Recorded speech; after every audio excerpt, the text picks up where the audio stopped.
नमस्कार दोस्तों, आज मैं फिर से जुड़ चुका हूं आप सबके साथ एक नए विषय पर चर्चा करने। कुछ दिन पहले आई हुई मूवी एनिमल ने तो जैसे मानो 2023 के एंड से लेके 2024 तक धूम मचा दी थी। एकदम जैसे थिएटर्स में आग लगा के रखी थी स्क्रीन्स पर, और उसी के साथ बॉक्स ऑफिस पर एकदम ताबड़तोड़ पैसा कमाया एनिमल ने। एकदम 500 करोड़ कुछ ही दिनों में उसने छाप लिया।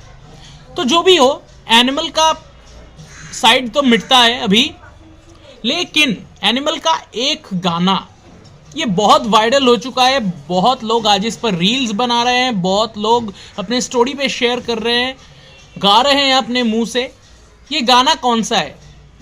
आप सोचेंगे सतरंगा है, आप सोचेंगे हुआ मैं है, आप सोचेंगे पापा मेरी जान है। ये सब गाने तो हैं, लेकिन ये सब गाने से बढ़ के एक ऐसा गाना है जो ओनली कुछ लोगों को ही शायद इसका मतलब पता होगा, क्योंकि वो प्योरली और ओनली पंजाबी में है।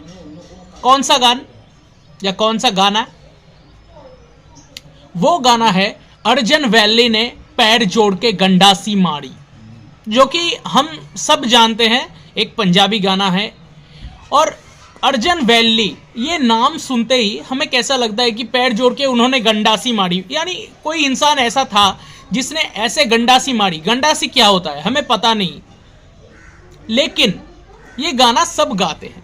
तो चलिए आज इसका मतलब जान लेते हैं।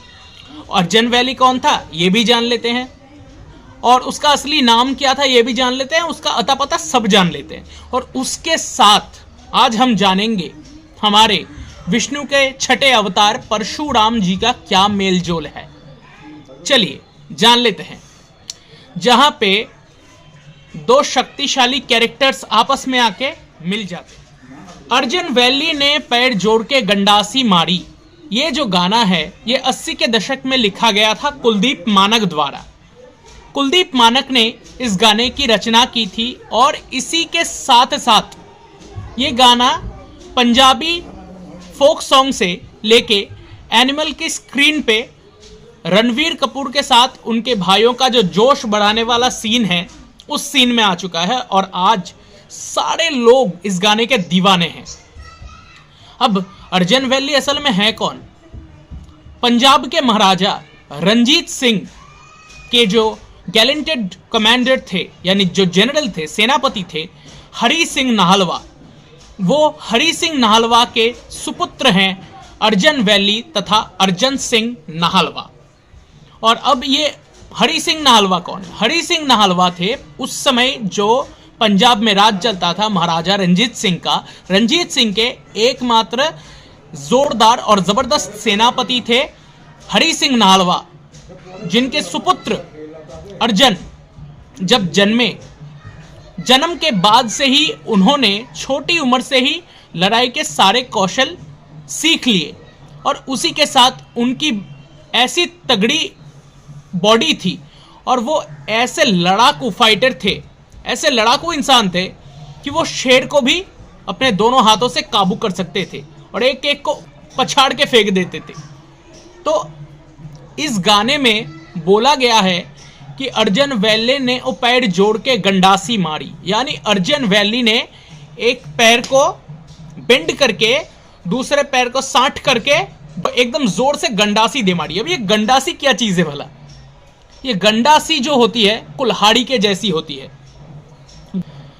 तो उस वक्त महाराजा रंजीत सिंह ने तो हरी सिंह नाहलवा के साथ साथ बहुत सी जंगें जीत ली, लेकिन उसके बाद जब हरी सिंह नाहलवा की मौत हुई तब उनकी जगह ली उनके बेटे अर्जन ने। तो अर्जन जब लड़ाई करने जाता था, उसकी जो वीर गाथा है वो इस गाने में हमारे सामने डिस्प्ले होती है कि अर्जन कैसी शक्ति से लड़ाई करते थे, कितने पावर, कितने स्ट्रेंथ से कुल्हाड़ी फेंकते थे, जो दुश्मन के ऊपर कहर बन के बरसता था। वो इस गाने के लिरिक्स में कूट कूट के भरा हुआ है और जो हमारे सामने डिस्प्ले होता है। अर्जन सिंह नाहलवा एक महान योद्धा थे जो गंडासी लेके रणभूमि में उतरते तो थे, लेकिन शत्रुओं की पैंट गीली करके छोड़ते थे, खत्म कर देते थे एक एक को। ठीक वैसे ही उन्होंने गंडासी यूज करी इस गाने में, जो कि अर्जन सिंह नालवा का एकमात्र शस्त्र था। गंडासी क्या है? मैंने पहले ही बताया, कुल्हाड़ी जैसा एक वेपन है जो थोड़ी बड़ी होती है, वो है गंडासी। पंजाबी में उसे गंडासी कहते हैं, कुल्हाड़ी जैसा वेपन। तो वो यूज करते थे अर्जन सिंह नालवा या अर्जन वैली। और हाँ, ये वैली शब्द का मतलब क्या होता है? वैली का मतलब वैसे ही जब हम वैली वैली बोलेंगे, अर्जन वैली बोलते हैं, अर्जन वैली नहीं, वैले। वैले का मतलब होता है जो तगड़ी शक्तियों वाला है, जो बहुत स्ट्रेंथ वाला, बहुत क्षमतावान है, बहुत शक्तिशाली किस्म के आदमी को वैले बोला जाता है पंजाबी भाषा में। ये गया अर्जन का प्रसंग, यानी अर्जन वाला टॉपिक। अब हम आते हैं विष्णु के छठे अवतार परशुराम के पास। परशुराम विष्णु के छठे अवतार थे। परशुराम की मां का नाम था रेणुका, पिता का नाम था जमदग्नि। परशुराम भगवान शिव के उपासक थे। छोटी उम्र से ब्राह्मण पिता और क्षत्रिय माता से जन्मे परशुराम भगवान की उपासना भी करते थे और लड़ाई के कौशल भी जानते थे। रामायण के बाद भी महाभारत में भी उनका जिक्र मिलता है, यानी अर्जन सिंह नालवा के भी बहुत पहले की कहानी है ये तब हम रामायण और महाभारत के जमाने पे चले जा रहे हैं। उस समय उन्होंने महादेव की जब तपस्या की, तपस्या से संतुष्ट होकर उन्हें परशु लाभ हुआ, परशु तथा फरसा। उस फरसे से परशुराम ने बहुत बार क्षत्रियों को दे मारा, वो फरसा, जिससे क्षत्रियों की तो पैंट गीली हो गई, बैंड बज गई, मतलब सब खत्म हो गए। जानता हूं मेरी ये थोड़ी भाषा आप सबको ऑड लग सकती है, पर कुछ माइंड मत करना दोस्तों। आप सबके साथ फ्रैंकली जुड़ने के लिए मैं ऐसी नॉर्मल भाषा का, चलती फिरती भाषा का यूज़ कर रहा हूँ, तो अगर कोई गलती हो तो मुझे माफ़ करना।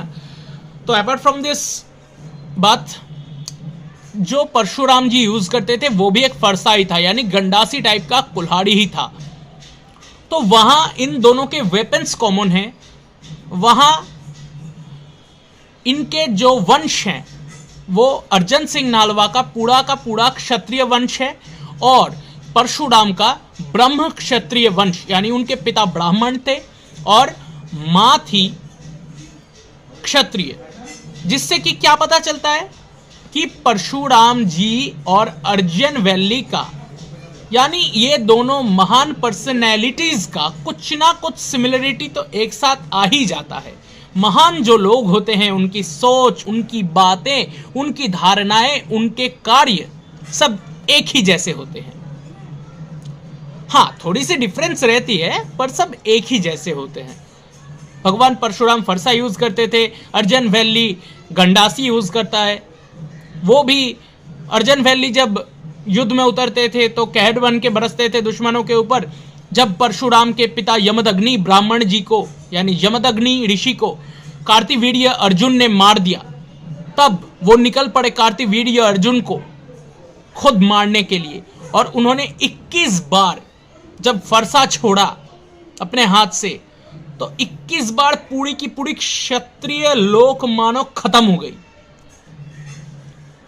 इसी के साथ हम एक चीज जान पाते हैं, चाहे वो सिखिज्म हो चाहे वो हिंदुइज्म हो, दोनों धर्मों में, दोनों मजहबों में एक चीज तो भैया कॉमन है। जो महान इंसान हैं, इन दोनों के सोच, समझ, लड़ाई, बात और उनकी शक्तियां, उनके शस्त्र कुछ हद तक एकदम कॉमन है। आज का वीडियो यहीं पर समाप्त होता है। कैसा लगा अवश्य कमेंट पर बोलिएगा, मैं आपके सदुत्तर की अपेक्षा में रहूँगा। और अगर कोई गलती मुझसे हुई है तो उस गलती को माफ़ कर देना। धन्यवाद। जय हिंद, जय भारत।